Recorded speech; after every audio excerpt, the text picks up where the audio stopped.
13h, l'information sur RTI1. Madame, monsieur, bonjour. Dans ce journal, le résumé du Conseil des ministres, agriculture, développement social, situation politique au menu. Parmi les mesures annoncées, on retient l'extension des règles de commercialisation du coton de l'anacarde et étendue à la filière karité. L'annonce aussi du projet Carte Jeune et également la construction de 129 lycées et collèges pour 2025. La 18e université du notariat africain, 700 professionnels y participent pour renforcer leurs compétences pour une nouvelle pratique du droit en Afrique. On en parle dans ce journal. Et puis, nous ouvrons la sécurité au Bénin où 54 soldats sont tombés lors d'une attaque meurtrière perpétrée la semaine dernière par le groupe de soutien de l'islam et des musulmans affiliés à Al-Qaïda. Ils venaient des pays voisins. Le Conseil des ministres, présidé hier par le chef de l'État, Alassane Ouattara, au nombre des mesures annoncées, l'extension des règles de commercialisation du coton et de l'anacarde à la filière karité, la mise en place de la carte jeune destinée aux 15-40 ans et également le renforcement de l'accès à l'éducation avec la construction de 129 lycées et collèges pour 2025. Le porte-parole du gouvernement s'est aussi prononcé sur l'actualité politique. On regarde cela avec Alexis Ouattara-Oko. Ce mercredi, au palais présidentiel, le chef de l'État, Alassane Ouattara, retrouve son équipe gouvernementale. 19 points à l'ordre du jour pour un impact concret sur la vie des populations. Et justement, bonne nouvelle pour la filière karité qui, avec sa récente certification bio, s'ouvre à l'exportation. Ce produit qui fait vivre quelques 152 000 producteurs va rejoindre les règles de commercialisation du coton et de l'anacarde. En lieu et place d'une toute nouvelle structure publique dédiée aux activités de la filière karité, la présente ordonnance recompose l'organe délibérant du Conseil coton-anacarde, précisément le Conseil d'administration, de façon à prendre en compte les représentants de l'interprofession de la filière karité.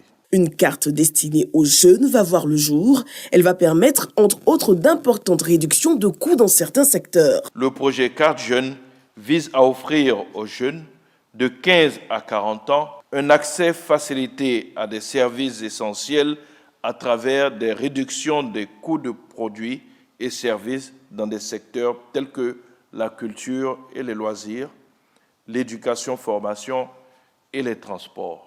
L'objectif est de distribuer 200 000 cartes d'ici fin 2025 à travers un déploiement progressif permettant d'adapter et d'améliorer le dispositif selon les besoins réels des jeunes en vue d'aller au-delà des premières tentatives peu fructueuses de lancement du projet.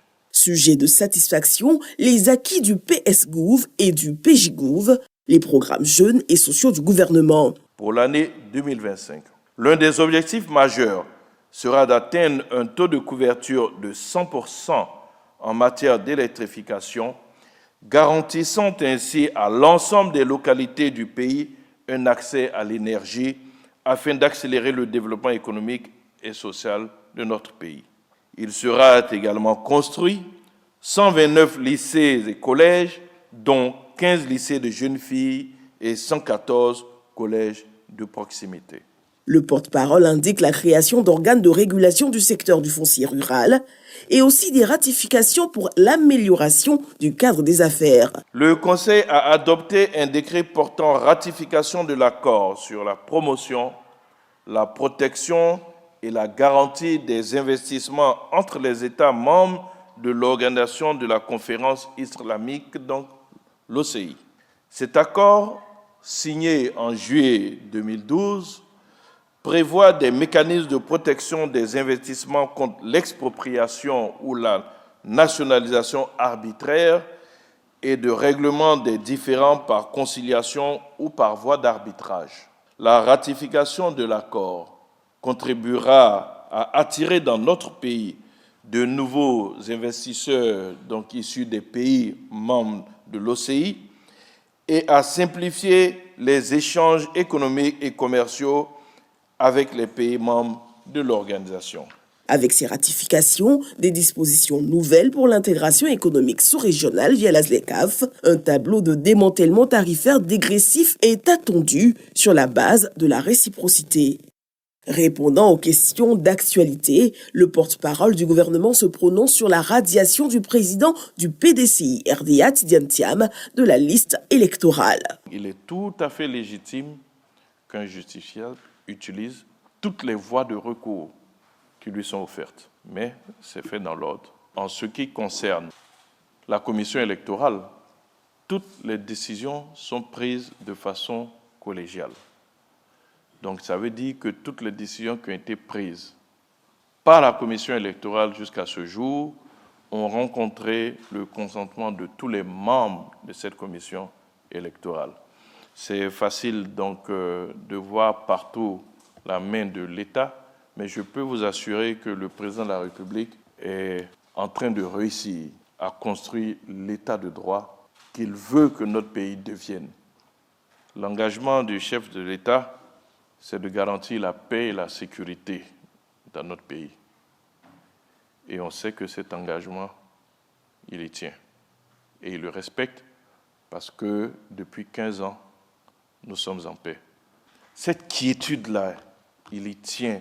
Et Dieu sait combien de fois il y veille, nous apporter la paix et la sécurité. Il ne faillira pas à cet engagement-là. C'est pourquoi je peux me permettre de dire que le désordre ne sera pas toléré. Le Conseil a pour finir entendu la communication sur la mission du vice-président. En France, le pays est engagé dans la lutte contre la malnutrition. Il annonce aussi la participation du haut représentant du chef de l'État pour les obsèques du très Saint-Père François à Rome. À la primature, Robert Begré-Mambé recevait Harvinder Pal Singh. Avec le vice-président de l'organisation Lions Club International, le Premier ministre a évoqué des sujets de convergence, d'émissions au niveau de la lutte contre le diabète, la cécité ou encore la protection de l'environnement. Le compte-rendu de la rencontre par Franck Quadio. Acteur social de premier plan, le Lions Club International œuvre dans le domaine de la santé et de l'éducation, entre autres. Le vice-président mondial de l'organisation est reçu par le chef du gouvernement ivoirien, Robert Begré-Mambé. La rencontre est placée sous les auspices du renforcement de la coopération entre cette entité organisationnelle et la Côte d'Ivoire, des relations qui convergent positivement selon l'hôte du Premier ministre à sa sortie d'entretien. Nous nous sommes rendus compte d'une chose, c'est que les causes mondiales sur lesquelles le Lions Club International travaille recoupent parfaitement les priorités nationales ainsi que les axes de la politique sociale du gouvernement de Côte d'Ivoire. Donc, de ce point de vue, nous aimerions encourager les Lions Club présents ici en Côte d'Ivoire à intégrer les cadres mis en place par le gouvernement national et surtout à accentuer leur collaboration et l'intégration de leurs actions dans les objectifs nationaux. Pour sa part, le Premier ministre Robert Begré-Mambé a salué l'action communautaire du Lions Club dans le monde. Cette rencontre est une avancée majeure dans le cadre de la synergie des initiatives en faveur du bien-être des populations ivoiriennes. Et toujours parlant de synergie, la capitale ghanéenne a accueilli cette semaine le Conseil des ministres extraordinaire de la CEDEAO. La réunion est consacrée au plan de contingence et aux modalités de retrait du Burkina Faso, du Mali et du Niger de l'organisation. Un plan qui porte également sur l'impact de ces retraits sur les programmes, notamment aussi la relocalisation des institutions et la poursuite de la libre circulation des personnes et des biens dans la région. Depuis Accra, Mahama Traoré et Lamine Dramé nous font le point.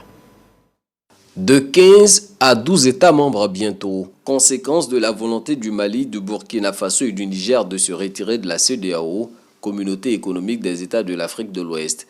Une décision politique aux lourdes conséquences sociales et économiques au regard des 50 années d'acquis en matière d'intégration sous-régionale. Cette réunion extraordinaire des ministres qui se tient à Accra au Ghana vise à examiner les plans d'urgence et les modalités de cette séparation. En d'autres termes, quelle suite donner aux projets et programmes déjà entrepris par la CEDEAO dans ces trois pays, sans compter la relocalisation des institutions et agences spécialisées basées dans les trois pays, constituant désormais l'Alliance des États du Sahel. Je suis confiant et très à l'aise en pensant qu'en examinant toutes ces questions, vous serez motivé et vous serez guidé par une seule chose, je dirais, c'est l'intérêt des peuples ouest-africains. La communauté va continuer d'écrire son histoire, mais surtout en tant que plateforme pour résoudre nos problèmes communautaires. C'est aussi une opportunité pour nous de garder en mémoire l'héritage que nous voulons de la CEDEAO et de surtout avoir des actions qui soient à la fois fortes mais surtout cohérentes. Les ministres et experts vont également plancher sur le sort des fonctionnaires de la CEDEAO ressortissants du Mali, du Burkina Faso et du Niger.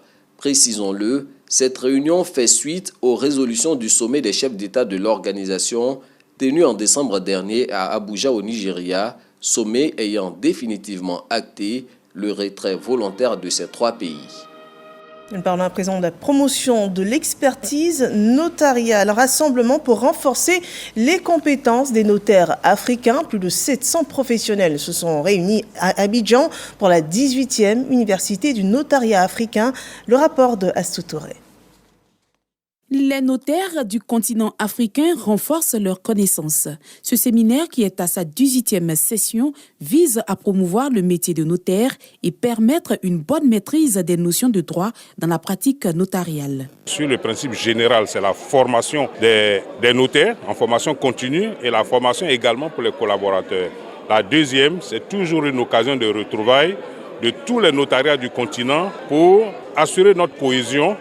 Environ 700 notaires venus du continent africain participent à cette 18e session de l'Université du notariat africain, un record depuis sa création en 2006. De ceux qui ont conçu un jour l'idée d'une université itinérante pour pouvoir améliorer la pratique professionnelle des notaires à l'échelon continental africain. Il a fallu en forger le thème, bâtir les axes de coopération, en moduler le format. Le garde des Sceaux, ministre de la Justice et des Droits de l'Homme, Jean Sanson Kambilé, a rappelé l'importance du métier de notaire et réaffirmé l'engagement de l'État pour des initiatives de formation de qualité. Le notaire apporte sécurité, clarté et confiance. L'Université du notariat africain est bien plus qu'un simple cadre de formation. C'est un creuset de savoir, un espace d'harmonisation des pratiques et de renforcement de la cohésion entre les notaires du continent. Environ 20 pays d'Afrique ont pris part à cette 18e session de l'Université du notariat africain. Et voilà des formations utiles pour des services de qualité sur notre continent. Et le secteur de la santé porte la même ambition et enclenche un processus de certification pour 5 établissements sanitaires en Côte d'Ivoire. Pour s'inscrire aux normes internationales, ils devront avec rigueur se soumettre leur protocole de soins à des critères d'hygiène, de qualité et de management. Didier Nguessa. Certifier les établissements sanitaires afin que les soins pratiqués répondent aux normes et exigences de qualité et soient reconnus à l'international. C'est l'enjeu de cette signature d'accord entre les établissements publics hospitaliers nationaux et cette structure de certification. On est sur l'ISO 9001 pour assainir, entre guillemets, la gouvernance, et puis pour la ISO 71001 pour vraiment ce qui est spécifique aux bonnes pratiques internationales pour la santé. Ce projet va s'étendre à terme à plusieurs hôpitaux généraux et centres de santé de proximité afin d'améliorer les indicateurs de performance du système sanitaire ivoirien. Il nous faut interroger nos pratiques, révisiter nos méthodes et surtout repenser notre système de management de la qualité dans tous les compartiments du secteur de la santé. C'est pourquoi le projet de transformation qualité et certification intégrée, ISO, s'inscrivant dans une dynamique de réforme structurelle ambitieuse, orientée vers l'excellence, l'efficience et la transparence, est initié à présent. Je tiens à préciser qu'il ne s'agit pas simplement d'atteindre des standards internationaux pour le prestige, mais bien au contraire, offrir aux populations des services de santé qui soient sûrs, accessibles, centrés sur leurs besoins et leurs attentes. L'objectif est clair, passer d'un système de santé orienté vers les moyens à un système de santé orienté vers les résultats et la satisfaction des usagers. Le projet de transformation qualité et de certification intégrée ISO met l'excellence au cœur de la santé. L'actualité politique à présent. Ce jeudi matin, le palais de justice est placé sous haute surveillance. Une déviation est instaurée pour fluidifier la circulation encadrée par la police nationale. Valérie Apo, cadre du bureau politique du PDCI, conteste l'élection de Tidjane Thiam à la tête du parti. Selon elle, le processus ayant conduit à son investiture serait entaché d'irrégularités. L'audience initialement prévue ce jour a finalement été reportée au 8 mai prochain. Un verdict qui pourrait bien peser lourd sur l'unité du PDCI RDA à quelques mois de la présidentielle. Et en attendant, les militants se sont retrouvés à la permanence du parti pour témoigner leur soutien à leur président Tidjane Thiam. Des arbres, un blocus contre le changement climatique, une des solutions les plus efficaces pour atténuer le réchauffement de la planète. Et en Côte d'Ivoire, les miniers s'engagent à redonner vie à nos forêts par le reboisement dans une alliance verte avec la fondation Yodé Siro, Lanciné Bakayoko. Ce protocole d'accord vise à établir un partenariat pour le développement durable entre la fondation du groupe musical et les miniers.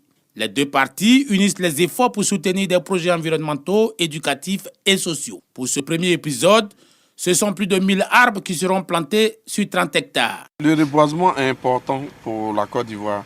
Si aujourd'hui on parle de la Côte d'Ivoire, ce n'est pas à cause de sa joie de vivre, mais c'est à cause de son climat. Et qui parle de climat parle de notre forêt. Cette volonté de régénérer les forêts ivoiriennes est d'autant plus vitale pour les générations futures que le couvert forestier ivoirien enregistre une chute inquiétante. Moins de 3 millions d'hectares actuellement, contre une vingtaine de millions il y a un demi-siècle. Les miniers, dont l'activité s'exerce parfois en pleine forêt, entendent soutenir plus fortement l'initiative de reboisement, une action citoyenne. Les compagnies minières sont très engagées dans la reconstitution de la forêt après leurs opérations. L'idée, c'est d'amplifier ce mouvement-là en commençant par les forêts classées autour de la région de Bonikro et de Oumé. Et plus loin, à l'intérieur du pays, nous avons des engagements qui vont se prolonger pour redonner à la nature tous ses droits dans nos zones d'opération. Face à l'urgence écologique, d'autres compagnies et institutions sont appelées à intégrer la reforestation dans leur stratégie de responsabilité sociétale des entreprises. À l'horizon 2030, la fondation Yodé Siro prévoit le reboisement de 1000 hectares. Et l'on ne saurait parler de nos ressources sans évoquer notre or brun, le cacao.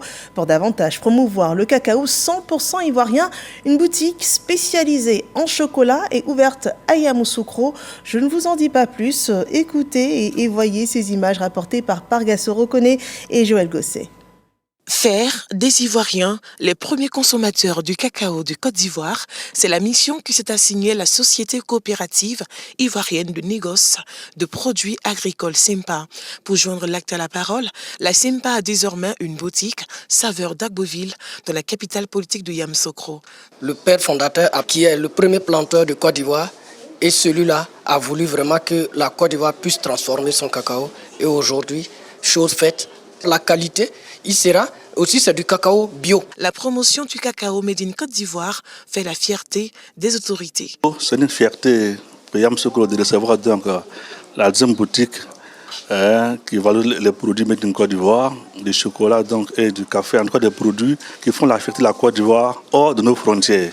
J'ai été très épaté de voir vraiment notre boutique et puis faire du chocolat avec tout ce que nous rencontrons, du jam-jam et puis il y a du café garçon dedans. Ici, le consommateur trouvera des chocolats nature au lait, à la noix de cajou, au lait de sésame, au soumara, au gingembre. Le beurre de cacao y est aussi vendu. Créé en 2003, la SIMPA est à sa deuxième boutique. Allez, quoi de plus authentique que de pouvoir déguster du bon chocolat fait de cacao ivoirien à Yamoussoukro, la capitale de la Côte d'Ivoire. Et à plus de 146 km de notre capitale politique ivoirienne, la lumière et l'eau potable font le bonheur des populations à Drimbo. Une action concrète de développement pour ce village de la région de Gbeke, nous dit Kader Sogodogo. Drimbo, village de la commune de Bodokro, nous sommes dans le Gbeke. La localité célèbre l'avènement de l'eau potable et de l'électricité. Un soulagement pour ces populations. Avant, on se lève 2h du matin, 3h du matin pour aller puiser de l'eau. Dans les marigots, par la grâce de notre frère, on a pu avoir l'eau au village. L'arrivée du courant va permettre le développement de Drembo, avoir beaucoup de choses. Le ministre Jacques Assaouré Kounan, président du conseil régional de Beké et parrain, procède à la mise en marche officielle des différentes infrastructures. Les représentants des populations expriment leur reconnaissance au président de la République Alassane Ouattara pour les initiatives de développement. Le ministre Jacques Assaouré Kounan les invite à prôner la cohésion sociale et à soutenir toutes les initiatives de développement. Ici, nous avons l'avantage d'avoir un cadre qui sait son rôle dans un village. Grâce à lui, ce village a bénéficié d'électricité et de l'eau potable. Le moins qu'en tant que président du conseil régional, je puisse faire, c'est de venir l'appuyer. Et leur dire que la politique du président Alassane Ouattara, c'est la recherche du bien-être des populations. Pour ce qui est de la doléance de doter le village d'un centre de santé, le ministre Jacques Assaouré Kounan a répondu favorablement à la grande satisfaction des habitants de Drembo. Dans le sud-est de la Côte d'Ivoire, le conseil municipal d'Assini-Mafia nous donne encore plus de raisons de nous rendre dans cette cité balnéaire d'exception. La commune a un nouvel espace de vie, un jardin public flambant neuf avec des espaces de jeux pour enfants, un terrain de pétanque, des espaces de détente qui renforcent le lien social, nous dit Amidi Rassouba. Une aire de jeu pour enfants, un espace de pétanque, 12 bancs sont les composantes du nouveau jardin public de la mairie d'Assini-Mafia. Bâti sur une superficie de près de 6000 m², ce lieu de détente va permettre aux populations de la commune de vivre dans un environnement sain et harmonieux. Ça permettra à ceux qui viennent d'Abidjan, par exemple, les voyageurs qui ne connaissent pas bien ici, de venir attendre que leur hôte vienne les chercher. En tout cas, infiniment merci. Et nous comptons sur vous pour que Assini aille encore de l'avant. Les autorités locales ont instruit les populations à en prendre soin. Cet endroit que nous créons, ce n'est pas pour que les jeunes viennent ici, disons, pour s'adonner à l'alcool ou bien à la drogue ou bien poser des actes interdits. Au contraire, c'est un endroit de rencontre que nous voulons entre eux. Un point de rencontre permettant de créer et de partager des liens forts entre les habitants de la commune et entre vous et les visiteurs venant d'ailleurs. L'initiative est du conseil municipal d'Assini-Mafia. Le coût global des travaux s'élève à environ 28 millions de francs CFA. En vue de lutter contre le changement climatique, les populations ont procédé à un planting d'arbres sur le site. Et on reste dans l'univers des beaux espaces. Cette fois-ci, direction Abidjan, où l'art est au service de la nature à la Galerie des Arts de la Rotonde. Un vernissage est organisé pour sensibiliser à la protection de la biodiversité. Une exposition sur laquelle a travaillé une quinzaine d'artistes photographes. Nadège Kassi, Noussangaré et Ulrich Thibault. Ils ont choisi de mettre leur génie créatif au service de l'environnement. Ces artistes photographes et mécènes appellent la société à apporter une attention particulière à travers leurs œuvres. J'ai fait cette œuvre-là pour sensibiliser par rapport à la protection de notre écosystème et faire ressortir les effets néfastes de l'humidité sur notre quotidien. Nous voulons un monde en couleur. Donc c'est dès aujourd'hui que nous devons commencer à sensibiliser la population et eux à leur tour sensibiliser leurs enfants, à leur apprendre les bonnes manières. Satisfait des progrès réalisés dans la prise de conscience de l'encadrement de la nature, l'ambassadeur de l'Allemagne et la représentante résidente du projet PNUD réitèrent leurs engagements pour la campagne sur l'accroissement du couvert végétal. L'Allemagne est très active dans la coopération avec la Côte d'Ivoire en ce qui concerne le changement climatique, la protection de la nature, spécialement aujourd'hui la protection de la biodiversité. Et la biodiversité. Toutes les trois sont des questions tellement très importantes pour la Côte d'Ivoire, où on a perdu le 60% de nos forêts. C'est tellement très important de traiter ces questions. Cette exposition Regard Jeune a enregistré environ 15 artistes photographes grâce à l'aide de la Fédération africaine des arts photographiques. Voilà l'art pour des actions porteuses de sens. Parlons d'un événement qui crée des liens entre l'administration ivoirienne en Allemagne et les Ivoiriens vivant en Allemagne. Le nouvel ambassadeur ivoirien recevait la diaspora ivoirienne. Le point de Franck Quadio. Après la présentation de ses lettres de créance le 22 novembre 2024, l'ambassadeur Aziz Diabaté rencontre la communauté. Première étape, la ville de Cologne. La tournée de prise de contact de son Excellence Aziz Diabaté était attendue. Je veux ici exprimer ma satisfaction au nom des Ivoiriens d'Allemagne pour enfin avoir eu un ambassadeur qui comprend notre langage et qui connaît nos problèmes pour avoir vécu au milieu de nous. S'imprégner des réalités de la diaspora ivoirienne en Allemagne, mais aussi expliquer l'essentiel de la mission pour la promotion de la diplomatie économique entre la Côte d'Ivoire et l'Allemagne, l'ambassadeur Aziz Diabaté a décliné sans équivoque la quintessence de son mandat. Si j'ai parlé de deux axes, à savoir la bilatérale politique, la bilatérale économique, troisième maintenant qui me reste, c'est quoi? Mais c'est pour vous. Le chef de l'État m'a instruit, il dit quand vous serez en Allemagne, la diaspora me coûte cher. La diaspora, ce sont des valeurs ajoutées.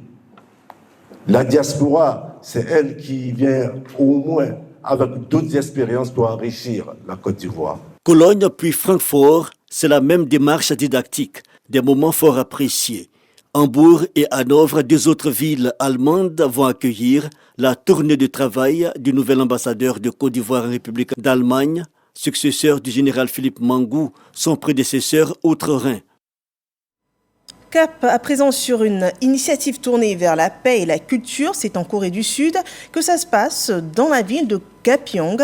En Corée du Sud, le sanctuaire de Cheon-do de Cheonwon-gun est prêt à accueillir des visiteurs du monde entier. Découverte par Jean-Marc Djadji. Situé au pied du mont Jeongraek, surplombant le lac Cheonbyong, le musée Cheonwon-gung de la Fédération des familles pour la paix mondiale et l'unification est en fait ouvert. Cet édifice, d'une superficie totale d'environ 96 200 mètres carrés, servira de centre d'éducation et d'échange pour la paix. Une occasion pour les membres de célébrer également le 65e anniversaire du mariage du révérend Son Myung-moon et du docteur Ak Ja-ha, les fondateurs de l'organisation. L'ouverture du musée a été précédée d'une bénédiction cosmique de Yongjong 2025, de plusieurs conférences et d'une remise de prix Sunhak pour la paix, au cours de laquelle 2 prix spéciaux ont été attribués respectivement à l'ancien président du Nigeria, Goodluck Jonathan, et le prophète sud-africain Samuel Radebe pour leur contribution à la démocratie et à la paix.